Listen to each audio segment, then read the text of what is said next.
Bismillahirrahmanirrahim. Assalamualaikum warahmatullahi wabarakatuh. Waalaikumsalam. Innal hamdalillah nahmaduhu wa nasta'inuhu wa nastahdihi wa nastaghfiruhu wa natubu ilayh wa na'udzu billahi min shururi anfusina wa sayyiati a'malina man yahdihillahu fala mudilla lahu wa man yudlil falan tajida lahu waliyyan mursyida. Asyhadu an la ilaha illallah wahdahu la syarika lahu wa asyhadu anna Muhammadan abduhu wa rasuluh la nabiyya lahu wa la rasula ba'dahu. Allahumma shalli wa sallim wa barik alaihi wa ala alihi wa sahbihi wa man sara ala nahjihi wa man iqtafa atharuhu ila yaumid din, amma ba'du. Bapak Ibu jamaah salat subuh musalla as-salihun atau masjid as-salihun yang dirahmati Allah Subhanahu wa taala. Alhamdulillah kepada Allah mempertemukan kita. Mudah-mudahan pertemuan atau perpisahan kita itu masuk dalam kategori yang disabdakan Rasulullah SAW di antara orang yang nanti akan mendapatkan naungan Allah di hari tiada lagi naungan kecuali naungannya, yaitu pada hari kiamat. Rajulun, ya, seseorang yang ketika bertemu pertemuannya itu karena Allah, dan ketika berpisah perpisahannya pun karena Allah. Bapak Ibu yang dirahmati Allah, mudah-mudahan itu menjadi motivasi kita di dalam silaturahmi, bukan karena yang lainnya, tapi karena taqarruban lillahi ta'ala. Begitupun tentang tema yang akan kita bahas pada subuh hari ini, yaitu tentang Aidul Qurban ataupun Aidul Adha. Kira-kira yang lebih spesifik Aidul Qurban atau Aidul Adha, yang lebih umum atau yang lebih rinci Aidul Qurban atau Aidul Adha, Bapak Ibu? Ya, jadi yang lebih umum itu Aidul Qurban, itu lebih umum. Ya. Kalau Aidul Qurban berarti nanti kurbannya bisa pakai entok, bisa pakai bebek, ya, bisa pakai ayam. Itu kalau Aidul Qurban. Bahkan bisa pakai hasil pertanian dan hasil dagang. Tapi kalau Aidul Adha itu identik dengan sesuatu yang disembelih. Yang disembelih pun tidak semuanya, ya, tidak semua hewan yang disembelih, akan tetapi yang memenuhi kriteria ataupun memenuhi syarat. Insya Allah tentang kriteria hewan yang disembelih kita semuanya sudah paham, ya. Tapi yang namanya ilmu itu harus ada pegangannya. Jadi sebelum kita diskusi atau membahas masalah-masalah yang boleh dibilang kontemporer, kita baca dulu marojiknya ataupun referensinya. Sebagaimana kata pengarang kitab, Faslun wal udhiyatu sunnatun mu'akkadah. Pasal tentang udhiyah, hewan sembelihan. Yang dimaksud adalah hewan yang punya kaki empat, yang dikatakan yang dikategorikan halal, ya, dari mulai onta, sapi, lembu dan sejenisnya, ya, kambing dan sejenisnya, itu yang dimaksud hewan sembelihan. Apa hukumnya udhiyah, hewan sembelihan pada Aidul Qurban atau Aidul Adha tadi? Sunnatun mu'akkadah. Hukumnya adalah sunnah yang sangat-sangat dianjurkan. Mengingat kata wanhar itu benar-benar ma'tufun ala fasalli, ya. Yang sudah belajar bahasa Arab, ma'tuf itu kalimatnya kedudukannya sama dengan fasalli. Fasalli li rabbika wanhar, fasalli wanhar, ya.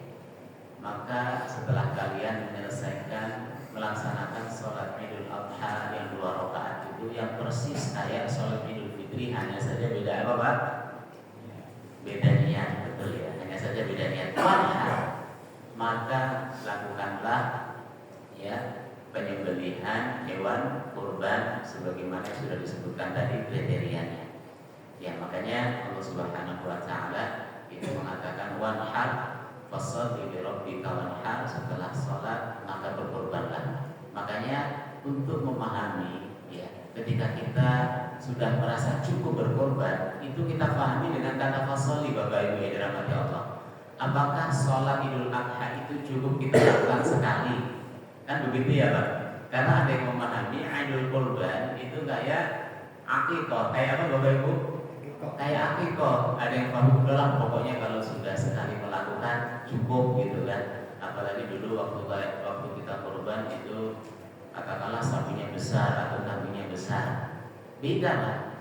Sebagaimana kita sholat setiap tahun.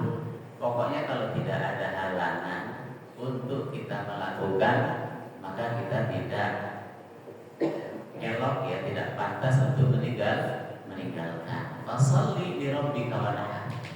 Kita berkorban itu sebagaimana kita sholat Idul Adha. Tiap tahun kita lakukan. Nah, kalau kita sudah memahami pentingnya korban, insya Allah Mbak itu tiap tahun itu ya menabung ataupun menyisihkan, katakanlah nggak tahu di sini kalau patokan berapa 3 juta, 3,5 ya, 3,2 ya 3,2 insya Allah bisa Pak ya, insya Allah bisa. Kalau setiap tahun setiap bulannya itu 320 ya 300 lah setiap tahun, kalau setiap bulan ya menyisihkan Pak ya 300 itu sudah longgar itu ya, setiap bulan menyisihkan 300 itu untuk korban setiap tahun itu sudah bisa insya Allah ya. Jadi memahaminya itu bukan pokoknya saya sudah. Ini berbeda dengan akikah. Karena akikah itu sifatnya cuma menebus Pak. Menebusnya cukup sekali Pak ya. Jadi akikah itu tujuannya untuk menebus bayi yang dilahirkan, karena bayi tersebut masih tergadai dengan Allah Subhanahu wa taala. Kullu mauludin marhunatun ya bi akikah. Semua bayi terlahir itu tergadai oleh akikahnya. Ketika sudah dibayar akikahnya, sama saja kita sudah menebus gadaian tersebut. Wa yujzi'u fiha al-jad'u min ad-dha'ni. Ya, nah ini diperjelas lagi oleh pengarang kitab. Maka kriteria yang pertama adalah domba yang umurnya setahun atau sudah poel. Bahasa sini poel itu apa Pak? Apa? Upat. Iya, jadi giginya sudah rontok itu. Ya, giginya sudah ada yang rontok, poel ya. Nah, di sini tidak dikatakan laki-laki atau perempuan, namun di sini penulis menjelaskan wal dzakaru afdal. Ya, laki-laki, domba laki-laki, domba jantan itu lebih diutamakan. Wasaniyu minal ma'zi, wasaniyu minal ibli, wasaniyu minal baqari, wa tujzi'u al-badanatu an sab'ah. Ya, kesimpulannya kalau untuk domba ya atau kambing itu tadi yang umurnya 2 tahun atau yang sudah poel. Adapun seperti onta, kerbau, lembu, sapi dan seterusnya, di sini dikatakan minimal 2 tahun. Berapa tahun, Pak? 2 tahun. Ya, 2 tahun. Itu untuk lembu, sapi, onta dan yang sejenisnya. Wa tujzi'u al-badanatu an sab'ah. Adapun untuk sapi, lembu, kerbau dan yang semisalnya itu bisa untuk 7 orang ya. Wal baqaratu an sab'ah wasyatu an wahid. Begitupun lembu, akan tetapi untuk domba dan yang lain sebagainya itu hanya cukup untuk berapa orang? 1 orang. Tentu ini berdasarkan riwayat ya hadis Rasulullah SAW dalam Sahih Muslim. Beliau mengatakan, nahana ma'a Rasulillah sallallahu alaihi wasallam 'amal Hudaybiyah al-badanatu an sab'ah wal baqaratu an sab'ah. Ya, kita melakukan penyembelihan di hari raya Kurban, tepatnya di tahun Hudaybiyah, al-badanatu an sab'ah wal baqaratu an sab'ah, di mana kerbau, onta, lembu dan yang semisalnya itu bisa untuk bisa untuk 7 orang ya. Adapun untuk domba itu hanya cukup 1 orang. Ini semuanya berdasarkan sabda Rasulullah Sallallahu Alaihi Wasallam. Bapak Ibu yang dirahmati Allah. Kemudian wa arba'u la tujzi'u fi dhahaya. Ada 4 perkara yang dimana hewan korban tersebut dinilai tidak absah ya. Jadi tidak boleh dijadikan sebagai hewan kurban meskipun sudah 2 tahun lebih, ataupun meskipun tadi untuk dombanya sudah tanggal giginya untuk sapi lembu sudah memenuhi syarat umur 2 tahun atau lebih.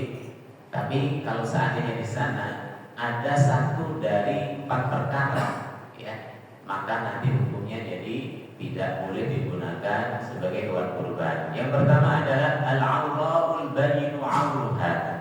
Ya, mohon maaf, buta, ya, yang jelas-jelas butanya. Entah itu buta dua-duanya atau hanya sebelah. Wal 'arja'u al-bayinu 'arjuha, yaitu pincang yang dimana pincangnya itu sangat jelas, bukan karena keselio. Kalau keselio kan bisa jadi sehari 2 hari sembuh gitu kan, atau misalkan habis diturunin dari mobil yang biasanya kan diikat, akhirnya dia jalan kakinya kayak pincang, padahal itu hanya lelah ataupun hanya capeknya, seperti itu nggak masalah. Jadi ini benar-benar pincang, Pak, ya, pincang yang sesungguhnya. Wal balighatul bayyinu maraduha, sakit di mana sakitnya itu sangat jelas, ya. Ya mohon maaf kalau di daerah kami itu lagi ada penyakit lato-lato, Pak, untuk sapi dan kambing. Lato-lato kan bulat ya, Pak, jendol gini, ya, segede apa itu, Pak? Segede bola pingpong kali ya, mungkin gede-gede lagi. Itu sapi-sapi, Pak, kalau sudah kena lato-lato harganya langsung drastis. Yang tadinya katakanlah berapa? 30 juta itu bisa langsung 15 juta, Pak. Karena susah untuk diobati, dan katakanlah orang yang punya itu sudah setengah mengikhlaskan, Pak. Ya, itu di Sumatera itu lagi musim lato-lato itu, Pak. Jadi kalau jendol-jendol itu kayak apa tadi, Pak? Ya kayak lato-lato gitu kan, namanya lato-lato mainan anak-anak itu loh, Pak. Ya. Jadi itu yang sudah kena itu biasanya dimulai itu dari kepalanya dulu, Pak. Terus kemudian kalau sudah merata di badan itu luar biasa, ya. Sampai sekarang belum ada obat yang katakanlah bisa menyembuhkan secara pasti untuk penyakit itu. Nah, itu diantaranya, Pak. Yaitu diantaranya kalau ada penyakit yang benar-benar penyakitnya itu jelas, meskipun gede, Pak, meskipun sudah masih gemuk, ya. Kadang-kadang kita kan berpatokan pada tubuhnya saja, Pak, ya. Ya, di sana harus diperhatikan apakah itu sehat atau tidak. Baik, yang keempat adalah wal ajfa'u allati zahabat ruhuha minal ghuzal, ya. Nah, ajfa itu kurus kering, tinggal kulit dan tulang.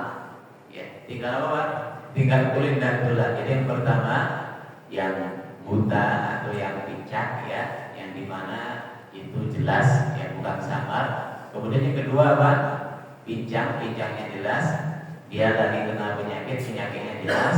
Dan yang keempat adalah kurus kering, tinggal apa tadi? Ya, kulit dan tulang. Maka yang seperti itu, ya, meskipun sudah genap 2 tahun dan seterusnya, ya, itu tidak diperkenankan untuk dijadikan hewan kurban. Berikutnya, wa yujzi'u al-hissiyyu. Nah, ini yang dikebiri kira-kira masih sah atau tidak, Bapak Ibu? Masih sah. Ingat ya, yang dikebiri masih sah, ya. Wal maksurul qarni, yang tanduknya patah atau yang tanduknya tanggal, itu sah, ya. Wala tujzi'ul maqtu'atul udhuni wala dzambi. Akan tetapi kalau telinganya terputus, ya, ataupun ekornya terputus alias buntung, maka itu tidak sah. Nah, ini ada tambahan yang tidak sah, ya, bukan hanya sekedar yang 4 tadi, tapi apabila ada yang 4 tadi itu kata-kata selamat dari yang 4, akan tetapi apa tadi, Pak? Ya, telinganya, ya, terputus atau diputus, kemudian ekornya buntung, ya, maka itu tidak sah. Pertanyaannya, lalu bagaimana kalau, mohon maaf, katakanlah telinganya itu nggak normal dari lahir, ya, atau buntutnya itu tidak normal dari lahir. Kalau itu nggak masalah, karena memang sudah bawaan. Di sini bahasanya wal maqtu'ah, ya, yang putus, yang sengaja diputus. Kenapa? Karena itu mengurangi, Pak. Apa? Mengurangi. Nah, inilah nanti yang menyebabkan kenapa orang menjual daging kurban itu nggak boleh, itu diantaranya seperti ini. Ya karena itu sebetulnya murni sudah hibah, sudah sudah dihalalkan untuk Allah Subhanahu Wa Taala, kok masih dijual. Jadi ini nanti kiasnya di sini Pak, mengurangi. Ya jadi sudah tidak 100% lagi. Jadi Allah pengennya full 100%, ketika sudah dikurangi maka itu tidak dinilai kurban. Baik, berikutnya wa waqtu dzabhi min waqti sholatil 'aidi. Adapun waktu penyembelihannya itu persis setelah sholat Id. Makanya ayatnya apa? Fasholli li rabbika wanhar. Ya, fasholli li rabbika wanhar. Nah, ini bedanya waktu sholat Id dan waktu sholat Fitri dan Adha. Kalau Idul Fitri itu agak sedikit disiangkan, nggak masalah Pak. Ya, tapi kalau Idul Adha itu lebih disegerakan. Kenapa? Karena dari mulai berangkatnya saja sudah beda. Kalau Idul Fitri kita dianjurkan untuk bukan dulu, untuk makan dulu seadanya. Idul Fitri, sedangkan Idul Adha kita dianjurkan untuk puasa, tapi bukan puasa sehari suntuk Pak, haram ya. Maksudnya itu menahan dari mulai subuh ya sampai selesai sholat Idul Adha, kita dianjurkan untuk menahan tidak makan, tidak minum, puasa. Seperti itu. Makanya Bapak Ibu nanti kalau seandainya mengumumkan tentang pengkurban itu nggak usah detail-detail Pak ya. Sapunya 10, setiap 10 7 itu di absen satu-satu Pak. Bahkan yang ini dihadiahkan untuk ini, yang ini diniatkan untuk akikah misalkan seperti itu. Ya belum kambingnya 25. Ya itu sholatnya nanti kesiangan. Karena sholat Idul Adha itu ya harus disegerakan. Kenapa? Karena itu tadi dalam kondisi puasa dan dalam kondisi mau menyembelih hewan kurban. Hanya saja sepertinya nanti jatuh pada hari Jumat ya Pak. Ya, sebagian masjid itu biasanya menunda kurbannya itu hari berikutnya.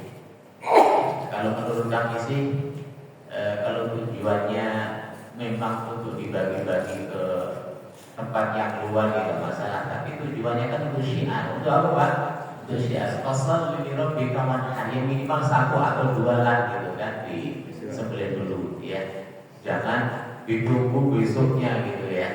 Ya memang itu boleh karena limitnya itu sampai hari tasyrik terakhir menjelang maghrib habis asar. Bapak Ibu yang dirahmati Allah Subhanahu Wa Taala. Berikutnya ila ghurubi syamsi min akhir ayami tasyrik. Jadi waktu penyembelihannya persis setelah sholat Id sampai terbenamnya matahari pada akhir hari tasyrik. Tanggal berapa itu Bapak Ibu? Tanggal 13. Berarti totalnya 4 hari ya. 10, 11, 12, 13 ya. Jadi tanggal 13 atau hari keempat, hari raya keempat setelah terbenamnya matahari itu sudah hari yang paling akhir dalam penyembelihan hewan kurban. Wa yustahabbu 'inda dzabhi khamsatu asya'. Nah ini bagi para penjaga yang harus mengetahui 5 perkara. Disunnahkan di saat menyembelih hewan kurban 5 perkara. Yang pertama adalah at-tasmiyah. At-tasmiyah itu sama dengan al-basmalah. Bismillahirrahmanirrahim. Itu yang pertama. Yang kedua, wassalatu 'ala nabi sallallahu alaihi wasallam. Allahumma shalli 'ala Muhammad wa 'ala ali Muhammad. Cukup seperti itu. Wastiqbalul qiblah, menghadap kiblat. Ya, kiblatnya sana. Berarti nanti kepalanya sebelah kanan atau sebelah kiri, Pak? Kalau dari sini. Ya kan kiblatnya sebelah sana. Sebelah kanan atau sebelah kiri? Iya. Jadi sebetulnya perkara kepala kepala itu tergantung kenyamanan yang menyembelih, Pak. Betul nggak, Pak? Itu kan posisinya karena yang menyembelih. Orang yang kiblat itu susah, Pak. Berbeda dengan yang kita kanan. Itu kan berbalik. Yang penting hewannya itu diarahkan ke sebelah kiblat. Berarti kalau di sini kurang lebih kalau nyembelihnya tangan kanan, di sini kepalanya ya, Pak. Ya kepalanya di sini. Kalau bukan jaga, ini nyembelihnya tangan apa, Pak? Tangan kanan. Ya kalau yang kiblat ya lain lagi ya. Insya Allah nanti kita sedikit bahas dulu bagaimana kalau nyebelinnya pakai mesin, karena sekarang ada yang pakai mesin Pak, ya alatnya canggih.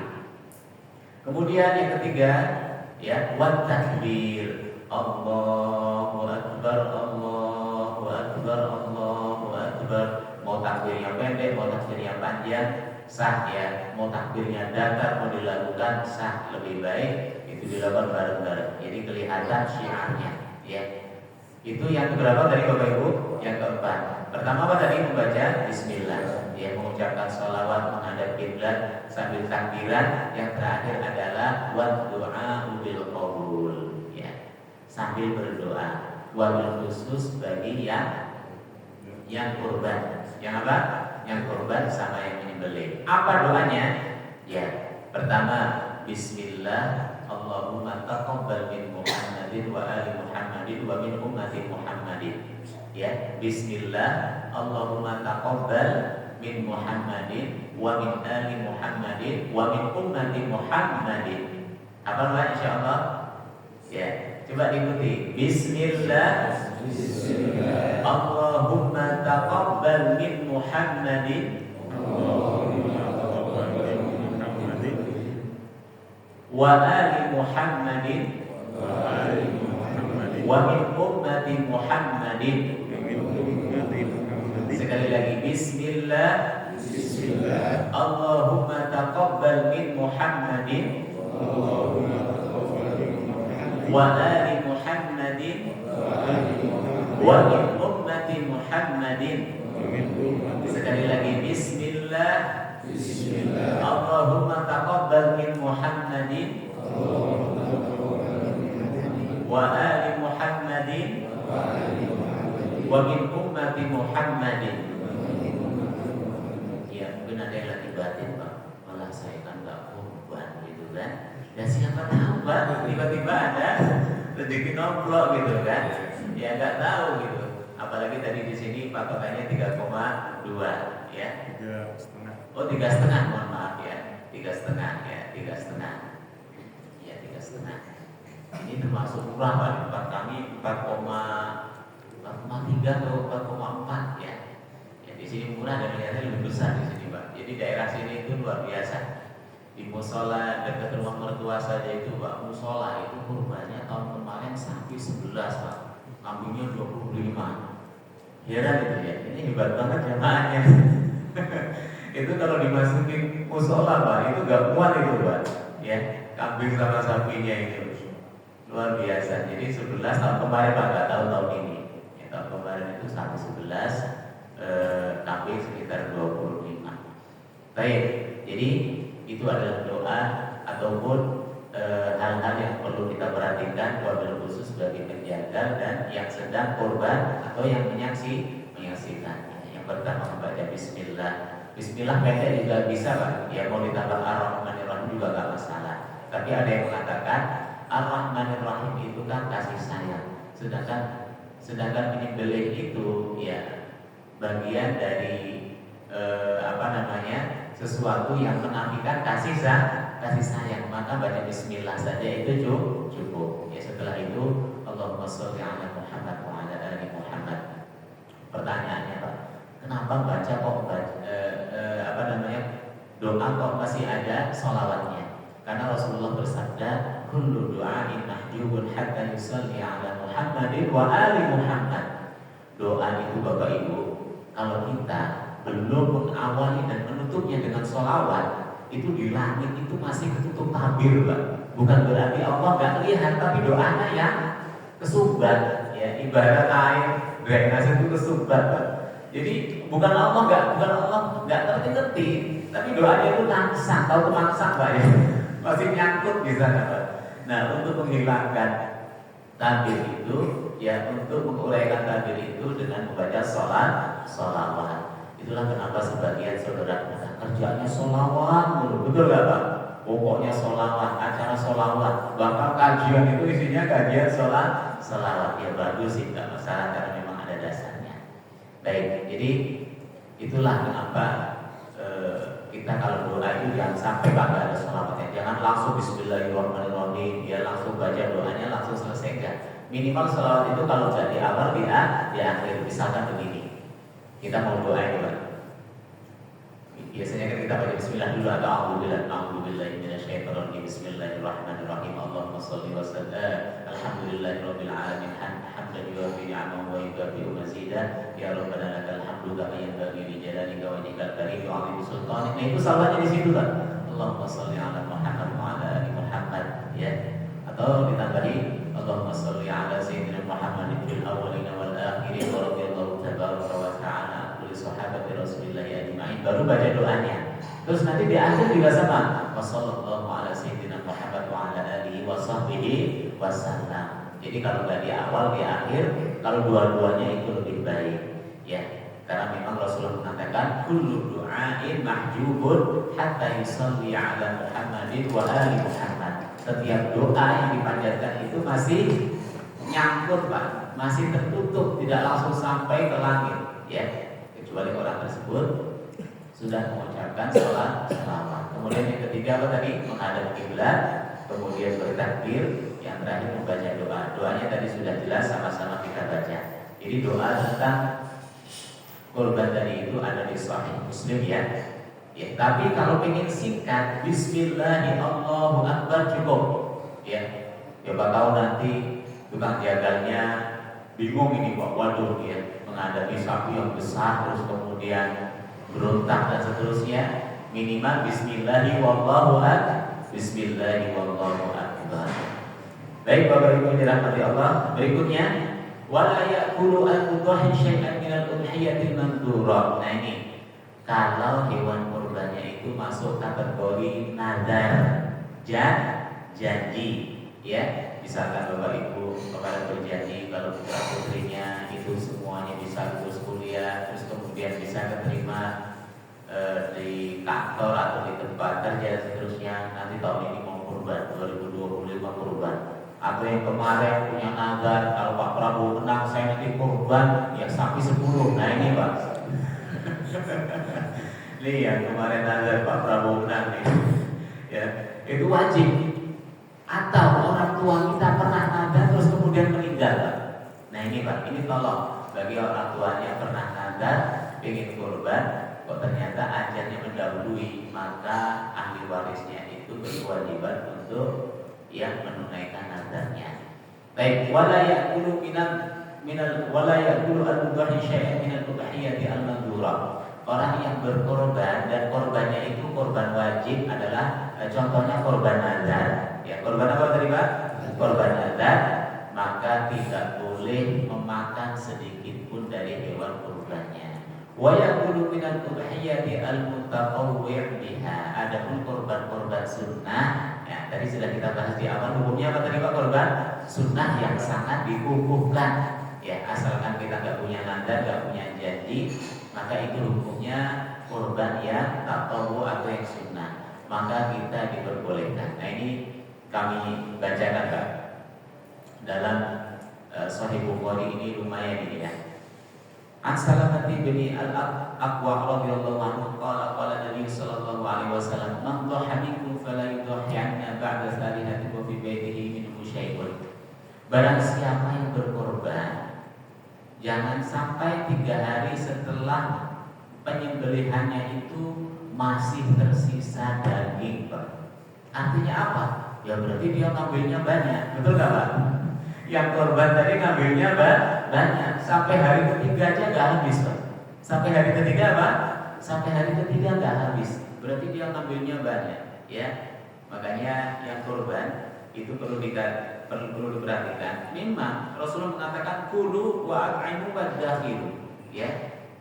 Silakan kalian makan. Tapi makannya itu kalau bahasa Jawanya hanya sekedar tabarruk, hanya sekedar syarat. Sekedar apa Pak? Sekedar syarat ngambil barokah gitu loh Pak. Ngambil apa? Ngambil barokah, bukan untuk dipuas-puasin Pak, bukan untuk dikenyang-kenyangin. Kalau untuk dipuas-puasin mohon maaf, ya bukan dari yang kita korbankan. Ya kita nyembelih aja sendiri. Misalkan beli 3 Pak, yang 1 disembelih dia sendiri, yang 2 untuk korban. Daripada kita ngerepotin panitia, ya malah ada yang aneh-aneh lagi Pak pesennya, betul nggak Pak? Ya pesennya ini, pesennya itu, pesennya ini, pesennya itu. Waduh Waduh, ini ya gotong royong namanya ini Pak.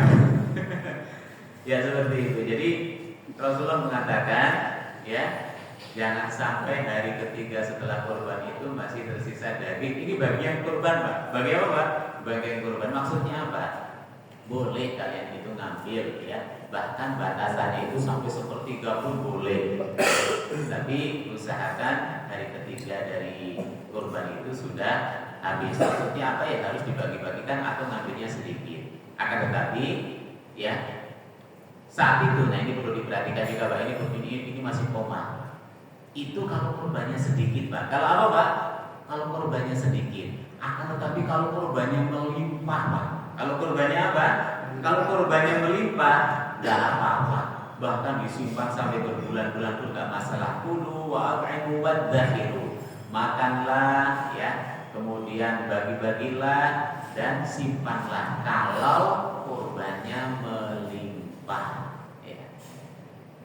Kami itu heran waktu kecil Pak, nggak tahu itu gimana ceritanya. Ya perasaan waktu saya kecil itu di kampung yang kurban itu banyak, ada sapi, kadang juga ada kebo, kan di kampung ada kerbau.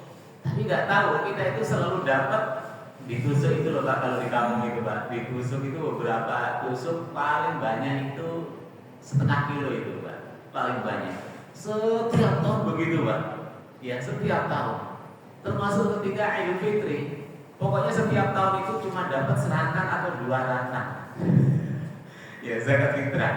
Ya padahal kami termasuk yang mohon maaf ya, yang berhak, yang mustahik, karena selain keterbatasan ekonomi ya, keluarga kami yatim, terus ibu kami dulu ngaji itu sebetulnya ada 3 bagian gitu Pak, ya kan. Tapi selalu dapatnya seperti itu. Nah ini tolong diperhatikan ya, bahwasanya kita kalau kurban itu yang benar-benar tenaga kita itu juga siap kurban Pak. Bahasanya apa Pak? Kurban. Pokoknya kata kurban itu garis besarnya Pak ya.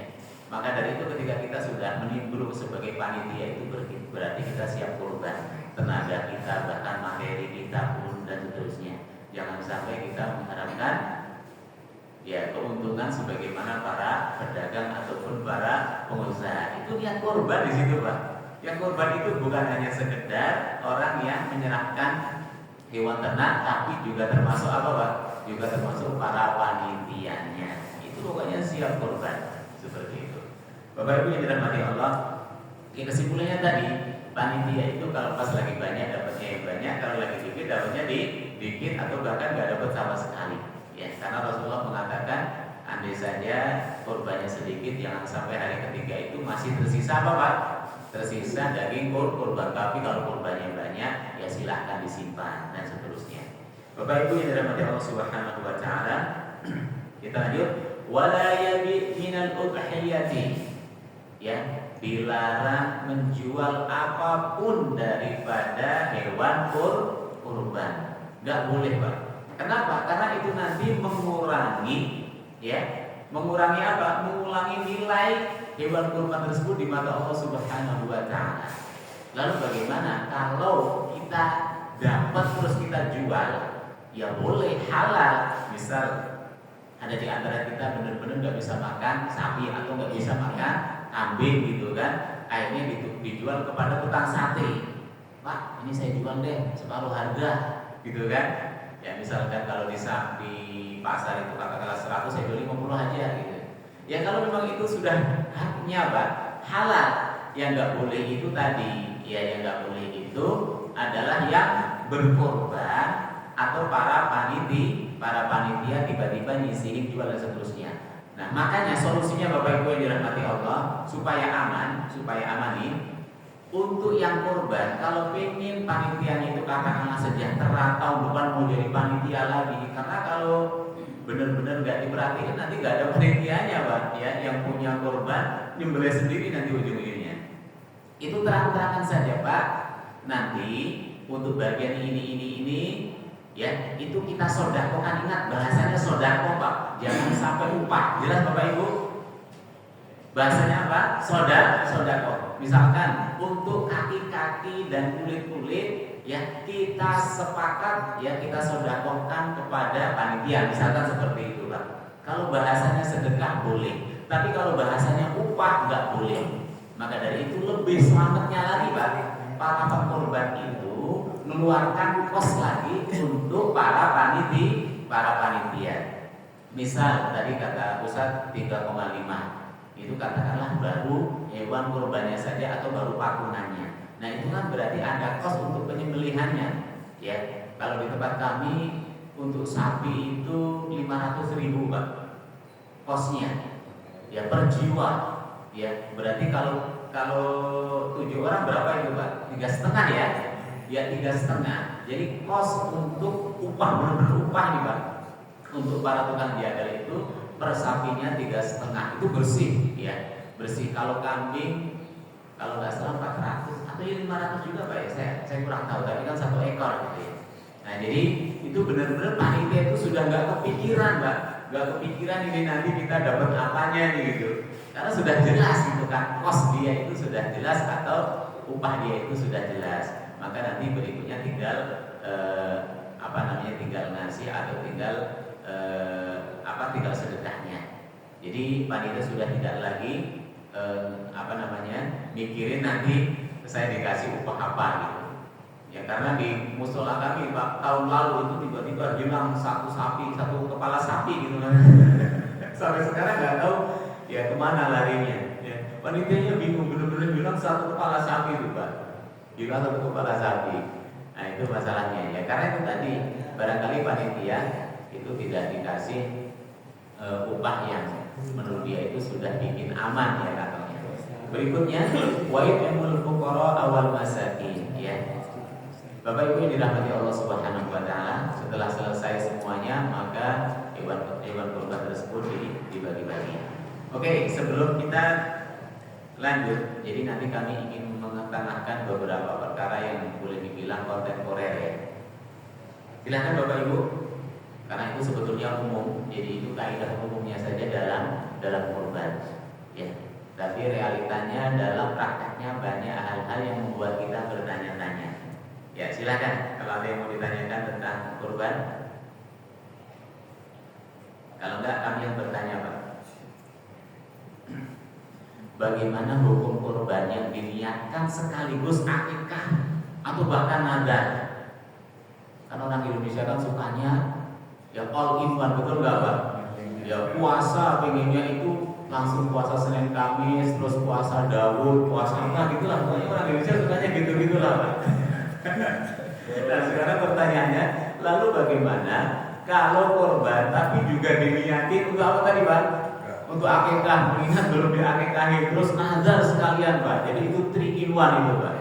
Ya 3 in 1. Padahal patungannya cuma 1 ya. Nggak apa-apa gitu kan. Ya kami ambilkan referensinya Bapak Ibu yang dirahmati Allah tentang kurban sekaligus apa tadi Pak? Nah ini sekaligus akikah. Ini dalam kitab Nihayatul Muqtasyir. Walau nawa bisyatil madbuhati ya al-udhiyata wal aqiqata hasala khilafan lima za'ama khilafahu qawluhu al-udhiyah ay al-mandubah wa qawluhu hasala ay fala khilafa li haji. Baik Bapak Ibu yang dirahmati Allah, kalau itu adalah hewan sembelihan yang sunnah. Apa hewan sembelihan sunnah dari Pak? Artinya bukan karena nadar ya, maka boleh Pak, boleh. Jadi kalau benar-benar sunnah ini benar-benar free gitu loh Pak, free. Katakanlah ini korban segar gitu kan, bukan karena janji, bukan karena bayar hutang ya, nadar tadi. Maka ada ulama yang mengatakan boleh. Apa Pak? Lumayan Pak, kalau gitu saya jadi korban ya gitu kan, ya nambah-nambah lah Pak gitu kan. Ada orang kan sukanya kayak gitu. Jadi bagi yang mau kurban plus apa tadi Pak? Akikah itu boleh ya. Tapi nanti niatnya jangan disuruh nyebutin panitianya Pak, repot. Udahlah niatnya pokoknya ketika di awal saja. Ya seperti itu, nggak perlu diucapin secara detail-detail ya. Bapak Ibu yang dirahmati Allah. Kemudian lalu bagaimana? Karena memang ini sering ditanyakan Pak, kurban dengan ayam dan bebek. Karena tadi patokannya katanya disembelih gitu. Nah ayam dan bebek kan disembelih. Kita semuanya tahu kurban itu pertama kali dilakukan oleh kedua kedua putra Nabi Adam alaihissalam, yaitu siapa Pak? Qabil dan Habil. Ya, Allah berfirman, "Watlu 'alaihim naba'a ibnai Adam idh qaraba qurbanan fatuqbila min ahadihima wa lam yutaqabbal min al-akhar qala la aqtulannak qala innama yataqabbalu Allahu minal muttaqin." Allah mengatakan kepada Nabi Muhammad, "Wahai Muhammad, ceritakan tentang kedua putra Nabi Adam alaihissalam, yaitu Qabil dan Habil, ketika melakukan kurban." Ya, ketika melakukan apa Bapak Ibu? Kurban. Ya, Qabil kakaknya, Qabil kakaknya Pak ya? Qabil apa? Qabil kakaknya, betul. Qabil kakaknya, karena dia petani, maka yang dikurbankan adalah hasil pertanian, ya, gandum, kurma, ya, buah-buahan. Sedangkan Habil adiknya adalah peternak ataupun penggembala, yang dikorbankan adalah domba. Kalau zaman dulu enak Pak, untuk diketahui diterimanya korban atau tidak itu bisa langsung ya. Ya, karena saat itu orangnya masih sedikit. Nabi Adam pun baru keluar dari surga, bahkan sering bincang-bincang sama Allah Subhanahu wa taala. Jadi kalau zaman dulu, zaman Nabi Adam alaihissalam, kalau korbannya itu diterima, disambar petir dan hangus tidak tersisa. Jelas Pak ya? Ya, disambar petir, hangus tidak tersisa. Itu berarti korbannya makbul, langsung diterima, langsung diangkat. Sedangkan korbannya Qabil itu utuh, ya, utuh, tidak berkurang sedikit pun. Itu pertanda korbannya tidak diterima. Makanya Bapak Ibu, silahkan ya, kita itu katakanlah berlomba-lomba dalam kurban, tapi bukan hanya untuk berbangga-bangga, ya. Maksudnya itu, wah di sini sekian, gitu kan, sapinya limusin, kambing Australia dan seterusnya. Pokoknya silahkan berlomba-lomba dalam kebajikan, termasuk dalam berkorban, tapi bukan untuk berbangga-bangga. Kenapa? Innama yataqabbalu Allahu minal muttaqin. Yang mengingat Qabil dan Habil itu landasan dan motif kurban itu ternyata beda. Kalau Qabil itu motif kurban itu untuk berbangga-bangga, ya, untuk katakanlah tujuan yang sifatnya duniawi, ya, dan seterusnya. Karena saat itu dia lagi saingan sama adiknya sendiri. Mengingat ayahnya sudah mengatakan, ya, wahai anakku, saya mendapatkan perintah dari Allah Subhanahu wa taala bahwasanya nanti kalian ketika ingin berumah tangga, maka tidak boleh dengan yang sekembaran. Apa Pak? Sekembaran. Mengingat mereka dua-duanya satu rahim, yaitu dari Siti Hawa, ya, Siti Hawa alaihissalam. Akan tetapi ketika lahir pertama Qabil, yaitu kembarannya cewek. Ketika lahir kedua Habil, kembarannya juga apa Pak? Kembarannya juga cewek. Nah itu nggak boleh yang sekembaran. Jadi nikahnya harus silang. Ya, nikahnya harus silang. Ya, ternyata itu diantara penyebab yang membuat Qabil itu jadi melakukan sesuatu itu bukan karena Allah Subhanahu wa taala, tapi landasannya itu untuk berbangga-bangga, atau bahasa lainnya riya, ya.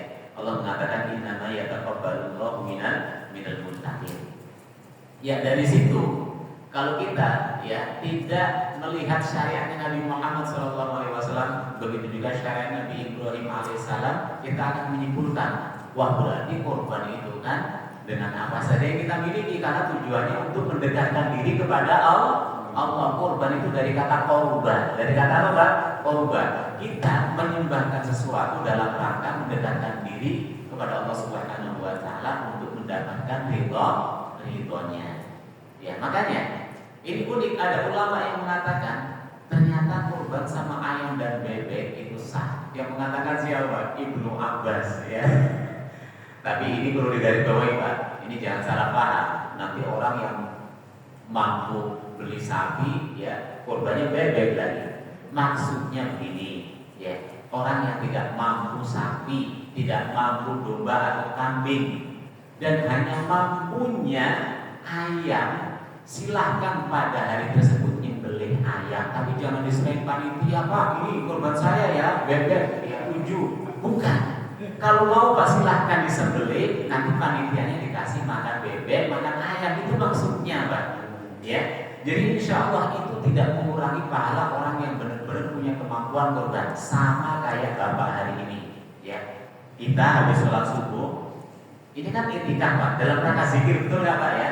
Kita dalam rangka zikir nih. Setelah syuruk atau pas syuruk nanti kita sholat 2 rakaat, pahalanya sama dengan apa Bapak Ibu? Haji sempurna.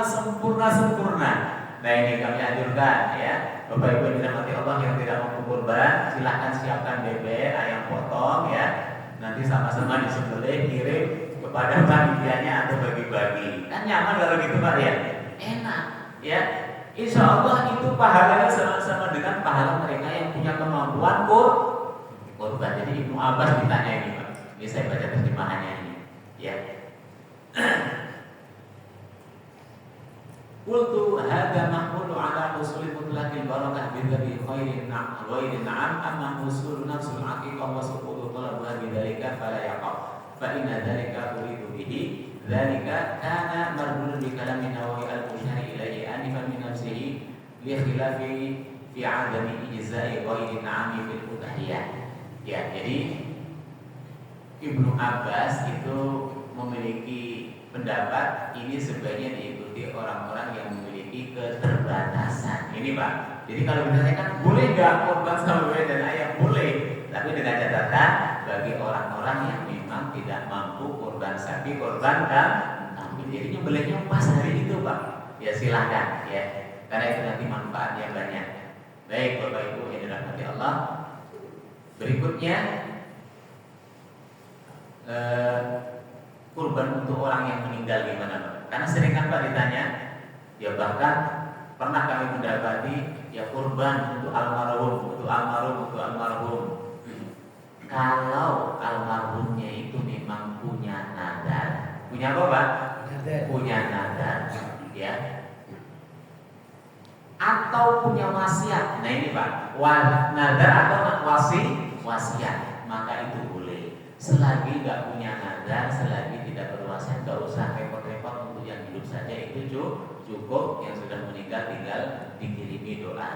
Jadi seperti tadi, kalau memang punya nadar atau punya wasiat, ya itu boleh. Kalau tidak, nggak perlu dilakukan. Nah, apalagi misalkan masak daging kurban gitu kan untuk panitia. Ya ini sering Pak yang terjadi ya. Jadi nggak boleh itu Pak ya. Wa yustaratu fil lahmi an yakuna nayyan wa amma ghairul wajibah fa yajibu ba'da dzalik at-tasadduk bi juz'i. Mohon maaf saya tadi salah baca. Ya. Jadi bagaimana makan apa tadi Pak? Makan ya, makan daging kurban atau memasak daging kurban untuk panitia. Ini langsung saja. Terjemahannya, bila kurbannya adalah kurban wajib, maka tidak diperbolehkan. Nah ini Pak, bila kurbannya berupa kurban sunnah, maka diperbolehkan dengan syarat harus ada sebagian daging yang diberikan kepada fakir miskin dalam keadaan mentah. Baik Bapak Ibu yang dirahmati Allah. Jadi sebetulnya dalam kitab Mughni Al-Muhtaj itu dirincikan Pak, tafsir itu artinya dirincikan. Ya, memang kalau dalam kitab yang kita baca tadi Pak itu nggak boleh, tapi ternyata dalam kitab Mughni Al-Muhtaj kalau kurbannya itu kurban tatawu, kurban apa Pak? Tatawu itu bukan kurban nadar, bukan kurban wasiat, bukan kurban janji, itu boleh, ya. Makanya nanti yang kurban pun langsung clear-clearan saja Pak. Pak ini kurban dari saya, ya. Silahkan kalau mau masak pakai yang kurban saya, ya. Tapi ingat ya, jangan semuanya, tetap masih ada yang disisakan untuk dibagi-bagi. Atau kalau seandainya sapi ya, ini biasanya disembelih dulu kambing sih Pak ya, betul nggak Pak?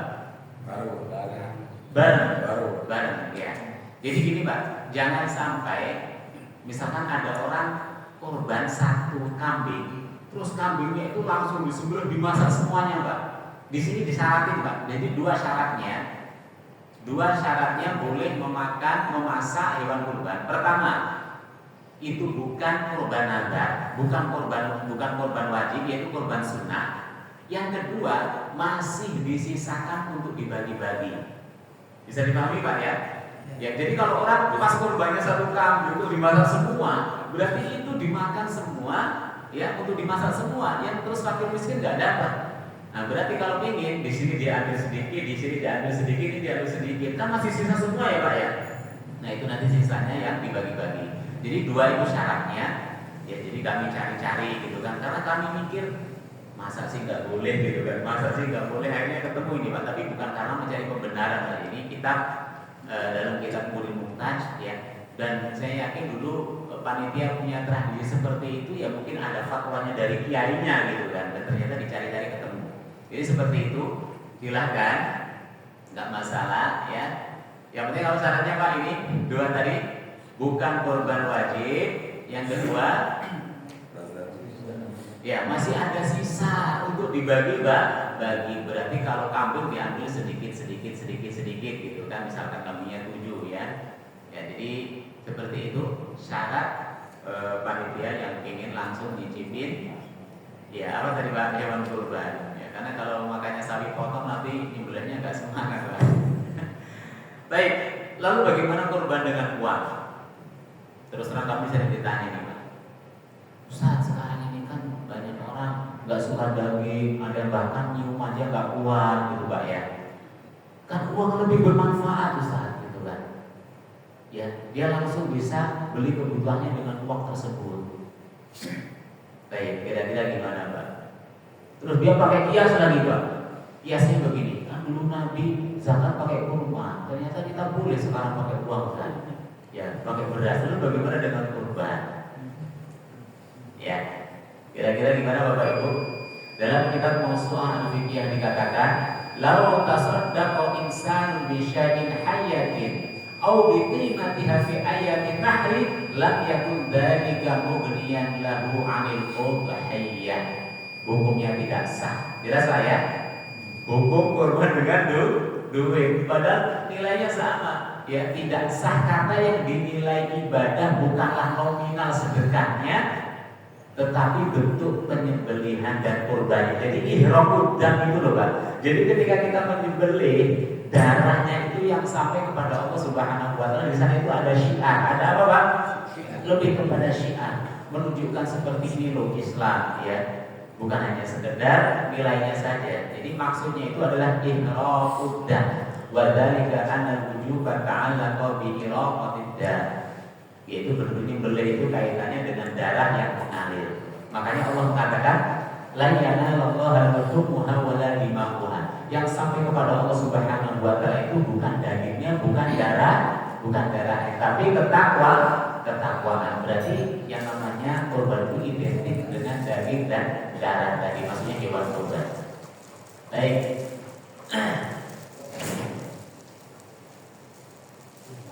Terus lalu bagaimana membagikan hewan kurban untuk non muslim Pak? Boleh, tapi lagi-lagi ada syaratnya Pak. Syaratnya itu bukan yang nazar, bukan yang wajib. Nah ini tolong dibedakan. Itu korban tatawwu ya, sebagaimana dikatakan dalam kitab Syarh Al-Bahjah. Jadi boleh memberikan korban itu kepada siapapun termasuk non muslim, yang penting jangan korban yang wajib. Korban wajib tadi korban wasiat atau korban nazar. Ya. Bagaimana memotong hewan pakai mesin potong? Ya kayak di tempat-tempat. Ya kalau kita tahu Pak, ayam yang kita, kalau Bapak sering makan fried chicken atau yang lainnya itu pemotongannya nggak ada yang manual Pak, semuanya pakai mesin. Pakai apa Pak? Pakai mesin. Ya. Pertama kalau dilakukan dengan membaca bismillah tadi, meskipun yang potong mesin loh Pak, cuma kan yang menghidupkan mesin orang, betul nggak Pak? Kayak orang panah itu sama Pak. Orang panah itu asalkan ketika panahnya itu membaca bismillah, terus kemudian buruan yang kena panah itu langsung mati, meskipun kenanya itu bukan lehernya Pak, tapi badannya, tetap itu halal. Sebagaimana motong pakai mesin, ketika mesin dihidupin, baca bismillah, dia ditambah doa-doa tadi, asalkan kriteria pemotongannya itu sama kayak menyembelih. Ya urat-uratnya itu putus dengan sempurna dan tidak ada unsur penyiksaan, maka itu tidak masalah ya. Baik. Nah ini yang suka ngirimin pahala kurban untuk keluarganya. Kira-kira boleh atau tidak Bapak Ibu? Bukan kurbannya tapi pahalanya dihadiahkan. Ya misalkan ya Allah, ya dari kami berkurban saya hadiahkan untuk almarhum bapak saya hadiahkan untuk almarhum ibu saya. Hukumnya boleh. Hukumnya apa? Boleh menghadiahkan pahala. Jadi bukan langsung menghadiahkan apa tadi Pak? Kurbannya, tapi pahalanya, ya. Bahasa lainnya adalah ihda'us tsawab, menghadiahkan pahala. Ya, yang tadi kita bahas itu adalah kurban untuk orang meninggal. Kurban untuk orang meninggal selagi tidak nadar, tidak perlu. Apalagi Bapak Ibu, perkara-perkara yang sering muncul, ya itu tadi ya, tentang kulit ataupun kaki itu penjagaan itu. Ingat, kalau mau ngasih bahasanya sedekah Pak, jangan upah. Pak ini upahnya katakanlah 500.000 sama kaki 4 dan kulit ya Pak. Nah itu sama saja ya, korban menjual. Sama saja Pak, yang korban itu menjual dan itu korbannya jadi batal. Masa sudah dikorban masih dijual, ya? Karena upah itu sama dengan menjual Pak. Upah itu sama dengan apa? Sama dengan menjual. Jadi jangan sampai yang korban itu Pak, ini ongkosnya 500.000 sama nanti kaki dan kepalanya itu tambahan buat upah ya. Batal korbannya Pak, karena sudah menjual hewan yang dikorbankan. Ya, silakan Bapak Ibu. Itu sedikit kami tambahkan saja hal-hal yang sering muncul. Ya, silakan Bapak. Assalamualaikum warahmatullahi wabarakatuh. Waalaikumsalam warahmatullahi wabarakatuh. Tadi Pak Ustaz mengatakan bahwa korban dengan bebek dia digabung dengan kolektif. Akikah, ya. Oh Pak, ya niat korban dengan akikah betul. Ya. Itu apakah yang berkorban juga mendapatkan bagian? Ya, apakah yang korban juga mendapatkan bagian? Ya. Terus yang kedua itu kalau telinganya dipotong dengan sengaja, katanya nggak boleh. Nah, sekarang berkaitan dengan kalau Ditandai. di vaksin itu kan biasanya ditandai dengan potong telinganya. Ditindik bolong, dibolongin gitu Pak ya. Baik, jadi ya terima kasih pertanyaannya. Dua pertanyaannya Bapak ya. Ya ini biasanya ahli hitung-hitungan Bapak ini. Ya, korban sekaligus akikah. Dan terus itu kan berarti niatnya kan untuk dua. Apakah yang korban masih ada hak untuk ngambil hewan kurbannya? Tetap masih. Cuma saya punya analogi begini Pak. Orang kurban sekaligus niat akikah itu benar dapatnya dua, tapi kecil-kecil. Kalau niatnya hanya untuk akikah saja ataupun untuk kurban saja, dapatnya satu tapi gede. Saya kasih contoh, ya. Katakanlah dia mancing pakai 2 kail, ya. Yang satu dapat 1/2 kilo, yang satu dapat 1/2 kilo. Terus ada orang mancing pakai 1 kail, dapat 1 kilo. Ini kelihatannya beda, ternyata kualitasnya sama. Sama-sama berapa Pak kalau dihitung? 1 kilo. Nah orang kan pola pikirnya ada yang seperti itu Pak. Kalau saya pribadi lebih pilih yang praktis, sedikit tapi kualitas gitu loh Pak. Ya, daripada banyak ternyata kurang berkualitas. Jadi kalau saya memahaminya seperti itu ya. Jadi orang yang mengkhususkan akikah saja, mengkhususkan korban saja itu bukan berarti pahalanya nggak banyak, tapi besar. Pahalanya memang cuma 1 tapi besar gitu loh Pak. Kalau yang akikah sama yang korban pahalanya memang lebih banyak tapi kecil-kecil. Kalau diakumulasi ternyata timbangannya sama. Karena sebetulnya ini kaitannya dengan apa yang kita korbankan dan ketakwaan kita serta keikhlasan kita. Sebetulnya patokan berat timbangan amal itu ya pertama itu tadi Pak, apa yang kita korbankan, terus kemudian sesuai dengan apa tadi? Sesuai dengan kadar keimanan dan ketakwaan kita. Jadi pertanyaan boleh nggak? Boleh, karena memang bahasanya korban kurban, Pak. Sebagaimana kita akikoh, boleh nggak Pak makan daging akikoh? Boleh. Yang penting tadi bukan akikoh wajib, bukan akikoh nazar, bukan kurban nazar, bukan kurban wajib. Yang kedua, lalu bagaimana dengan sapi yang ditandai itu kan terbolong, berarti ada daging yang hilang gitu kan Pak ya? Ya, ada bagian yang hilang ya. Mohon maaf, itu masuk kategori darurat. Karena yang dimaksud maktuk itu bukan maktuk yang kecil Pak, tapi maktuk yang jadi dia cacat. Jadi apa Pak? Cacat. Kan kelihatan kalau cacat Pak ya. Yang misalkan telinga kita ya itu keiris separuh gitu kan, dengan yang ditindik pakai gundel. Gundel apa anting-anting Pak ya? Anting-anting ya. Anting-anting itu kan beda Pak. Nah, itu gambarannya. Jadi kalau telinga kita kepotong separuh dengan yang lubang karena anting-anting itu beda. Nah itu logikanya seperti itu. Orang yang kena lubang anting-anting itu bukan kategori cacat. Bukan kategori apa Pak? Bukan kategori cacat. Jadi menurut kami pribadi itu bukan masuk kategori cacat ya. Karena memang itu sifatnya darurat sih ya. Sifatnya apa? Darurat. Karena kalau dicek kadang-kadang hilang gitu kan Pak ya. Yang namanya sapi ya ataupun hewan ternak susah untuk disuruh rapi. Baik seperti itu. Tambah dikit. Ya, masih kaitannya dengan korban juga yang dengan akikoh tadi. Kan juga. Kalau laki kan berarti dua ya. Nah, yang satu misalnya ditaruh musola sini, yang satu musola lain itu bagaimana? Boleh Pak, boleh. Ya, boleh ya, boleh ya. Ya ini Bapak, insya Allah korban dua ini Pak. Sama kita. Ya silakan Bapak. Waalaikumsalam. Ini Pak Ustadz, kalau akikoh ada yang berpendapat kalau akikoh itu kalau kita masih baru lahir atau bayi gitu kan, itu akikoh ada yang berpendapat begitu. Tapi kalau sudah besar dewasa itu katanya nggak perlu akikoh kan. Jadi kalaupun dia mau ini, hitungan itu sedekah gitu Pak, satu kambing gitu. Jadi bukan akikoh lagi karena ada berpendapat kalau akikoh itu kalau orang baru lahir atau umurnya tertentu atau bagaimana itu Pak Ustadz? Iya. Jadi akikoh itu kelipatan 7 Pak. Hari ke-7, hari ke-14, hari ke-berapa setelahnya Pak? Ke-21 dan seterusnya.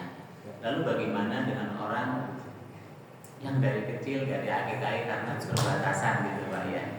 Ya, apakah ketika besar itu masih boleh diakikahin atau langsung saja kurban ataupun sedekah? Sebagaimana zakat fitrah itu kalau sudah lewat sholat id, apa Pak? Lewat sholat id itu dinilai sedekah biasa. Nah ini beda Pak. Kalau zakat fitrah itu kan wajib, ya. Sedangkan akikoh itu sunnah muakkadah. Ya jadi ada yang mengatakan tetap nilainya akikoh karena seperti ini Pak, seperti khitan. Seperti apa Pak? Seperti khitan. Apakah orang yang kalau kecil ya ataupun masih anak-anak itu nggak dikhitan ketika sudah alot nggak dikhitan gitu kan? Karena Nabi Ibrahim alaihissalam itu kisahnya Pak, Nabi Ibrahim Pak. Itu kisah Nabi Ibrahim itu beliau khitannya itu umur 80 atau 90 tahun Nabi Ibrahim alaihissalam ya. Itu khitannya. Jadi ada ulama yang mengatakan tetap kalau memang dulu faktor keterbatasan. Faktor apa Pak? Faktor keterbatasan. Sebagaimana kita nebus gadai Pak. Nebus gadai itu kan kalau kita pas lagi ada untuk yang nebus. Kalau enggak berarti nunggu dulu sampai kita punya untuk yang nebus. Nah, ketika sudah katakanlah lewat gitu kan, apakah kalau kita mau nebus lagi itu bukan termasuk tebusan? Ya tetap masih nebus gadai, hanya seperti itu. Jadi memang ada yang mengatakan itu dikiaskan dengan kayak zakat dan seterusnya, itu sudah berbentuk sedekah biasa ya. Tapi substansinya sama. Substansinya apa? Supaya kita itu sudah tidak lagi tergadai ya oleh Allah Subhanahu wa taala. Kita benar-benar menjadi milik kita, seperti itu loh Pak maksudnya, supaya kita menjadi orang-orang yang merdeka. Jadi ada yang mengatakan tetap itu hukumnya apa Pak? Akikah, ada yang mengatakan itu sedekah biasa. Dua-duanya betul. Kalau saya pribadi sih memang lebih cenderung kepada sedekah. Kenapa? Karena akikah itu lebih kaitannya kepada pemotongan rambut sebetulnya Pak, bukan pemotongan hewan kurban. Jelas Pak ya? Akikah itu artinya pemotongan rambut yang dimana sebagai bentuk syukurnya ya karena punya bayi, yaitu disembelihin hewan. Seperti itu. Jadi akikah itu aslinya apa, Pak? Motong rambut. Ya, bukan motong kambing, Pak. Jadi motong kambing itu sebagai bentuk syukurnya. Betul apa, Pak? Bentuk syukurnya. Kalau saya pribadi itu tadi hari ke-7 kelipatannya ketiga kali sampai ketiga kali, Pak. Hari keberapa, Pak? Hari 14 sampai hari ke-21. Kalau sudah ya tua-tua itu hukumnya sedekah. Saya pribadi sih lebih memilih pendapat itu. Tapi tetap ada ulama yang mengatakan sampai kapanpun kalau dia belum akikah terus mampu untuk akikah, ya berarti itu akikah. Sama kayak orang sunat itu loh, Pak. Orang sunat kan identik dengan yang kecil, anak-anak. Apakah kalau sudah dewasa, ya kakek-kakek udah nggak sunat lagi, ya tetap sunat. Hanya saja khitan itu kan kaitannya dengan kesunahan, ya, dengan hukum. Maksudnya dengan ini, Pak. Khitan itu kaitannya itu dengan ibadah-ibadah yang kita lakukan supaya maksimal, ya. Karena yang tidak dikhitan itu, mohon maaf, kurang suci, Pak. Kurang apa? Kurang suci. Jadi kaitan khitan kenapa harus kecil? Karena kalau sudah balik, dia sudah wajib sholat itu wajib toharoh. Dimana toharoh itu bagi orang yang belum sunat, Pak, susah. Ya, bagi orang yang belum apa? Orang yang belum khitan itu toharohnya, cara bersucinya itu lebih susah dibanding yang sudah khitan. Itu maksudnya, Pak. Ya, tapi kalau dia ya ketemunya sudah aki-aki kayak Nabi Ibrahim alaihissalam, ya tetap ya dihukumi khitan. Baik, Bapak Ibu yang dirahmati Allah, ada lagi tadi, Pak? Mohon maaf, ya silakan. Assalamualaikum warahmatullahi wabarakatuh. Waalaikumsalam warahmatullahi wabarakatuh. Ya, Pak Ustaz, itu kan zaman Nabi Adam itu kan dengan apa? Ternak sama ini mobil hasil terus pertanian. ya. Terus zaman Nabi Ibrahim disempurnakan, Nabi Ibrahim itu dengan hewan, Ya. pasti kan dengan hewan. Ya. Terus sebagian ulama menjelaskan bisa dengan apa itu kayak entok kayak itu sebenarnya. Iya. Masa bagi yang misalnya kita mampu mungkin kan harus kemudian dengan itu, seandainya bagi yang ini mungkin dengan entok apa dengan ini. Terus misalnya kita nggak berkorban gitu kan, itu anjurannya kita kurban, berarti kita semua diusahakan disunahkan untuk berkorban. Di saat kita itu mampunya, misalnya kita saya ini ekonomi saya mungkin bersaing dengan ini. Kalau misalnya kita nggak berkorban, itu gimana, Pak Ustaz? Itu kan dianjurkan gitu kan. Yeah. Kalau misalnya kita kan yang bisa ini kan kita sendiri kan. Yeah. Kalau misalnya kita mampunya segini, saya membayangkan berarti harus berkorban gitu, Yeah. Pak Ustaz. Apa begitu, Pak Ustaz? Iya, betul. Jadi maksudnya seperti itu. Yeah. Intinya hari kurban itu kita benar-benar harus mensyiarkan yang namanya kurban. Katakanlah kurbannya hanya mampu ya ewang-ewang, batu-batu, Pak, katakanlah seperti itu. Ibu-ibu mampunya hanya bisa buatin kopi, katakanlah seperti itu, Pak, ya.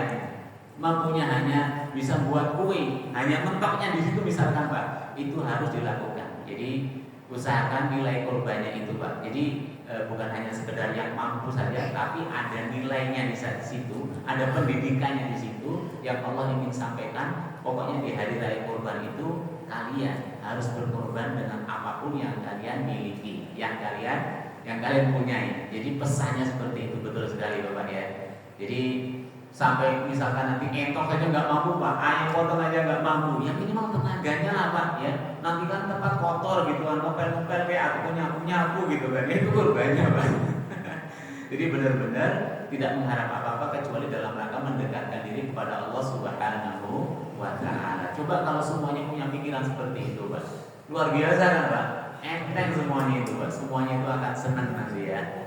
Ya, yang punya kelebihan rezeki dia bisa menyenangkan orang lain, yang katakanlah keterbatasan saat itu dia akan dibahagiakan orang lain, yang akhirnya ya benar-benar maksud daripada korban itu akan terwujud. Dan sekali lagi Bapak Ibu yang dirahmati Allah, karena korban dan haji itu erat kaitannya dengan ajaran Nabi Ibrahim. Ini sebagai penutup, ya. Nabi Ibrahim itu nabi yang kalau mendapatkan perintah nggak kira-kira, Pak. Maksudnya nggak nalar, nggak masuk akal.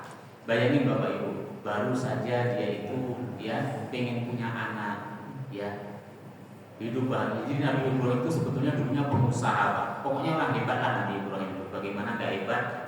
Istrinya dia darah biru kan, sini Sarah itu kan, Ya, itu raja itu Pak, jangan salah. Ya, bahkan Siti Sarah itu punya klien ataupun katakanlah punya teman, kalau bahasa kitanya apa Pak? Partner ataupun ya untuk inilah, untuk ya kalau perusahaan itu punya apa istilahnya Pak? Konsultan gitu ya. Konsultannya Pak sebetulnya. Ya Siti Hajar itu dulunya itu konsultannya Siti Sarah. Ya otomatis konsultan itu kan sekali Pak, maksudnya itu sekufu gitu loh Pak. Nggak mungkin konsultan ataupun partner itu beda jauh. Jadi antara Siti Hajar dengan Siti Sarah itu ya 11-12. Maksudnya dalam sisi strata gitu Pak. Dalam sisi apa? Strata seperti itu. Nah, kesimpulannya setelah Nabi Ibrahim itu ingin punya anak sekian lama, doanya Rabbi habli minas sholihin, Rabbi habli minas sholihin, ya Rabbi ja'alni muqimas sholati wa min dzurriyyati dan seterusnya. Itu ia panjatkan sebelum punya anak Bapak Ibu yang dirahmati Allah. Setelah punya anak dan baru punya anak, tiba-tiba disuruh hijrah di wadin ghairi dzar'in, di sebuah tanah lembah yang tandus, tidak ada tanda-tanda kehidupan. Tapi yang jelas Nabi Ibrahim nggak pernah nawar, nggak pernah apa Pak? Nggak pernah nawar. Dan itu nggak masuk akal Pak. Baru nyampe itu hijrah perlu beberapa hari Bapak Ibu. Begitu nyampe langsung disuruh ngerjain tugas yang lain, suruh ninggalin anaknya putranya Ismail dan siapa Pak? Siti Hajar dalam kondisi nggak ada apa-apa. Ya, langsung ditinggalin Pak. Bayangin Pak. Itu kan kalau bahasa kita ini bos ini nggak manusiawi gitu ya. Ya kalau kita punya di perusahaan kan sering kayak gitu Pak. Bos ini benar-benar wah gitu. Nah ditambah lagi setelah dia susah payah membesarkan putranya Ismail, lagi seneng-senengnya Pak. Bayangin Pak. Bapak nanti pasti pernah merasakan bagaimana anak ketika sudah tumbuh dewasa terus soleh, bantu orang tuanya, itu berarti benar-benar qurratul ain itu di situ, betul tidak Pak? Permata hati qurratul ain itu di situ, dan ternyata doanya Nabi Ibrahim itu terwujud. Anaknya itu benar-benar sesuai dengan ekspektasinya, bahkan lebih. Ini tiba-tiba turun perintah apa Pak? Turun perintah nyembelih anaknya. Nabi Ibrahim lagi-lagi ngelakuin Pak, nggak ada Pak, nggak ada tawar menawar. Ya. Terus setelah itu, ini rentetan saja Pak, rentetan perintah-perintah untuk Nabi Ibrahim yang patut kita teladani di dalam menerimanya. Habis itu wa'adzim fin nasi bil haji ya'tuka rijalan. Wahai Ibrahim, tolong seru semua manusia itu untuk melakukan ibadahnya. Itu semuanya ceritanya dalam Al-Qur'an. Jadi surah Al-Hajj wa'adzim fin nasi bil haji ya'tuka rijalan wa 'ala kulli dhamir ya'tina min kulli fajjin 'amik. Kita bisa bayangin Pak, di mana Nabi Ibrahim, dan itu diwajibkan loh Pak. Pokoknya sekarang tugas kamu terakhir, tolong seluruh semua manusia untuk melakukan ibadah haji. Kurang lebih seperti itu kalau perintahnya Pak. Nah, apa solusi Nabi Ibrahim kok bisa menjalankan itu semua dengan sukses itu loh Pak? Solusinya pertama, Nabi Ibrahim gak pernah nawar. Gak pernah apa Pak? Gak pernah nawar. Yang kedua, Nabi Ibrahim itu pokoknya kerjain Pak. Pokoknya apa Pak? Pokoknya kerjain. Ya, kalau kita sudah kerjain, nanti Allah sendiri yang akan ngatur Bapak Ibu yang dirahmati Allah Subhanahu wa taala. Maka dari itu sebagai penutup, guru kami itu pernah ngajar ya. Orang itu kalau bertakwa, Pak, orang itu kalau benar-benar katakanlah soleh ya, menyembah Allahnya itu nggak tanggung-tanggung ya, artinya itu akidahnya, tauhidnya itu sudah mantep. Nanti kehidupannya itu yang akan menata sendiri kehidupannya itu Allah Subhanahu wa taala, bukan kita lagi Pak. Nah itu ya, jadi kita belajar dari Nabi Ibrahim mengingat haji dan kurban itu juga adalah sunnah beliau ya. Di antara nilai yang harus kita ambil dari Nabi Ibrahim apa Pak? Apa yang sudah Allah perintahkan, gak usah pakai tawar, gak usah pakai ngeluh, gak usah pakai apa Pak? Ngoyo apa istilahnya itu, gersullah. Pokoknya silahkan jalani semampunya. Termasuk tadi, saya kan nggak punya apa-apa untuk kurban. Mikirnya nggak begitu Pak. Ya udah, saya punyanya cuma bisa nyembelih ayam. Kan harus mikirnya begitu Pak. Jangan saya kan nggak punya kambing untuk kurban, tapi mikir saya punyanya cuma ayam. Udahlah saya kurban ayam. Ya nggak punya ayam, udahlah saya pengen bantu-bantu musola, masjid dan seterusnya. Jadi mindsetnya harus dirubah sebagaimana Nabi Ibrahim alaihissalam. Insya Allah orang-orang yang bertakwa itu kehidupannya Allah sendiri yang akan menata, yang akan mengatur seperti itu. Jadi ini pelajaran sangat penting ya. lebih penting daripada kita belajar teori-teori tadi Pak. Dalam beragama itu tadi totalitas kalau bahasanya kita Pak. Udahlah ya, orang Jawa bilang opo jiri itu adalah apalah yang Allah katakan ya. Allah mengatakan wa ma kana lil mu'minin wa lil mu'minatin idza qadallahu wa rasuluhu amran ay yakuna lahumul khiyaratu min amri. Allah sudah mutusin A, Nabi sudah mutusin B. Udah, enggak usah tawar-tawar, langsung saja. Ya. Jadi ini kesimpulan akhir daripada kita belajar tentang fikih kurban. Apa tadi Pak? Kesimpulan akhir daripada belajar fikih kurban, pokoknya kita ya berusaha semaksimal mungkin untuk menjalankan kewajiban kita sebagai seorang muslim. Gak harus ya, jangan banyak nawar, apalagi mengeluh. Pokoknya lakukan Pak. Nanti Allah sendiri yang akan ngatur. Dan ternyata betul kan Pak? Nabi Ibrahim kan pernah sampai ke Indonesia Pak. Ya nggak pernah, tapi ternyata betul janjinya Allah itu. Asalkan kamu nyeru, orang akan datang sendiri ke Mekah untuk haji itu berbondong-bondong. Padahal Nabi Ibrahim cuma di situ aja Pak nyerunya. Tapi ternyata Allah itu yang ngatur. Jadi maksud kami seperti itu. Ya dalam menjalankan syariat Islam itu kita nggak usah langsung apa Pak? Baperan istilahnya Pak. Waduh begini. Nanti Allah sendiri akan mengatur. Baik Bapak Ibu dirahmati Allah, cukup ya, mudah-mudahan ada manfaatnya.